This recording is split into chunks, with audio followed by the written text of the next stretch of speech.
asalaamaaleykum wa rahmatullahi taala wa barakaatu yéen mbokk jullit yi maa ngi ñaan sama vidéo bi ko gis moo partagé ko. dafa mel ni da ngeen bàyyiwul xel ñi nga xam ne ci mooy yahuud yi muy yéefar yi saa yi bu weeru koor jotee dañuy bëgg a déstabiliser jullit ñi ci anam yu bëree bëri bokk na ci balaa ñu ni waaj a song xeex rek ñu nekk ci weeru koor wala ñuy waajal koor wala ñu nekk ci xaj. loolu nag du dañ mukk di firndeel noonu yuñ doon noonu bi yàlla, ndax jullit ku ko xeex sunu borom nga xeexal, ndax islaam mooy diine joo xam ne moom la sunu borom validé.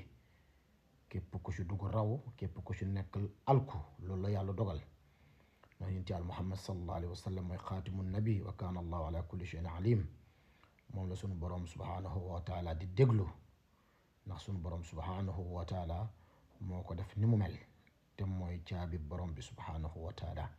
kenn du am accès lu dul si yàlla, lu dul yonent Yàlla Muhammad sallallahu alayhi wa sallam moo la ubbil.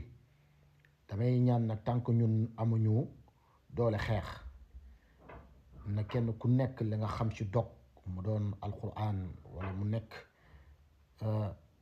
xasida wala mu nekk salaatu ala nabi, nga ñaan yàlla subhanahu wa taala yàlla alak noonu yàlla yi jëmale ko ci ñoom. sunu borom bi subhanahu wa taala moo nu waxoon ne jullit bi jullitay mbokkam, innamal mu'minuna ixwa al muslimu aqul muslim.